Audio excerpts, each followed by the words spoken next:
Hello, my name's Aaron and welcome to the channel. Today we're going to be talking about sleeping pads and in particular the Summit Ultralight Insulated. So I've been wanting to get a new sleeping pad for a while now. I've been using budget ones for some time. They've done the job, but they were never perfect because they're cheap.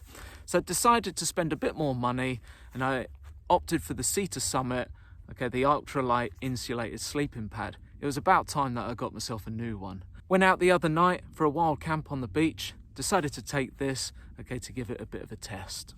Okay, so let's talk a bit about the technology behind it. First off, the weight. The weight of it is 480 grams, so just shy of half a kilo.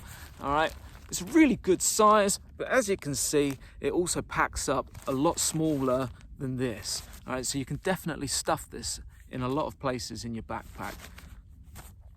I opted for the regular size, which is 183 centimeters long by 55 centimeters wide.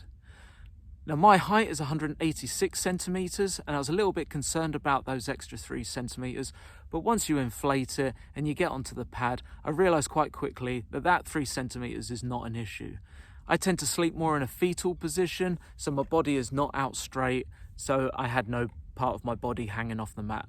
And width-wise, I would say I'm probably a normal size width, and the 55 centimeters was more than enough once I was in my sleeping bag laying on the pad.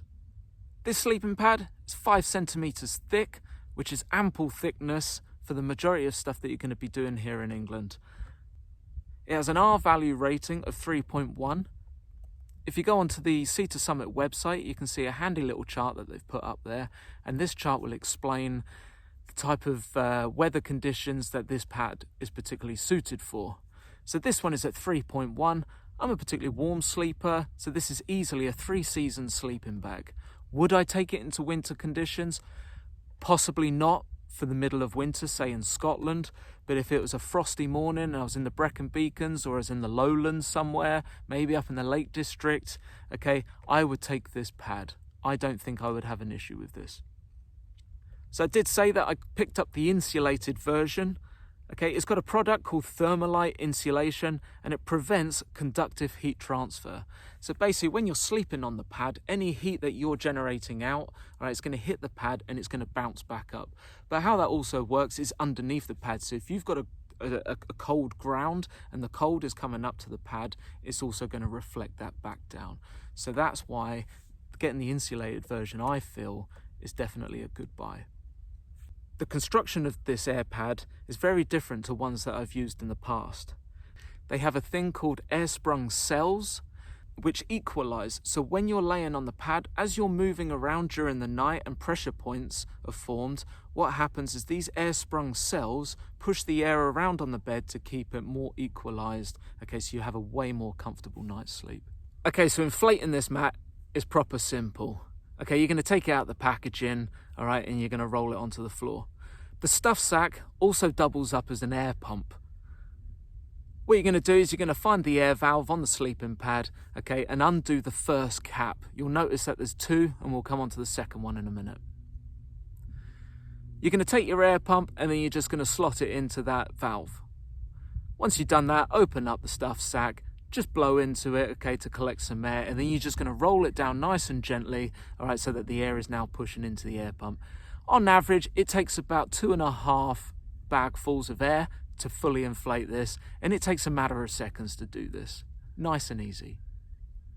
If you have overinflated it and it's a bit too solid once you're laying on the bed, all you do is just undo that top cap again, push your finger onto that little orange valve, and basically that's just a little purge valve and it's just going to let out a bit of air just to soften it up.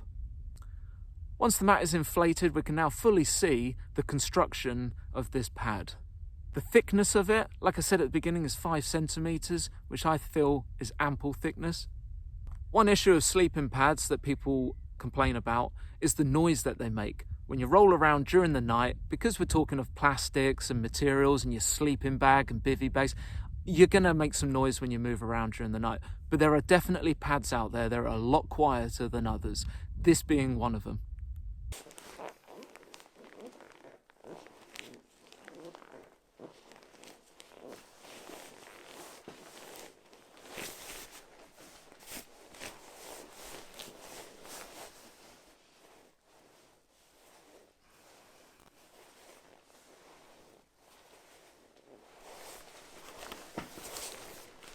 To deflate the pad, real simple. Go back to the valve, and what you're going to do is you're going to open up both of those caps. Once the air is out, you're just going to fold it back up, roll it up, and then you're going to stuff it away back into the stuff sack. Do the draw cord back into your backpack, and off you go. So that's the review done. Nice, short and sharp. Overall verdict, okay, I really like it. Definitely worth the money. Packs up super small, okay, 480 grams, so just shy of half a kilo. You're not really going to notice that, but what you will notice is the insulated properties of this, which will just keep you warmer at night time, okay, and you'll notice those air sprung cells and how it just equalizes the bed throughout the night. I found that I had no pressure points, the hips weren't touching the ground, okay, the elbows or the shoulders, nothing was touching the ground. Led to a very comfortable night's sleep. If you're out shopping for one of these, definitely think about this, okay, I recommend it. Anyway, if you liked the video, please do give it a thumbs up. I'll be back again soon with some more gear review videos. And until then, look after yourself, stay safe, and get outside. Take care, guys.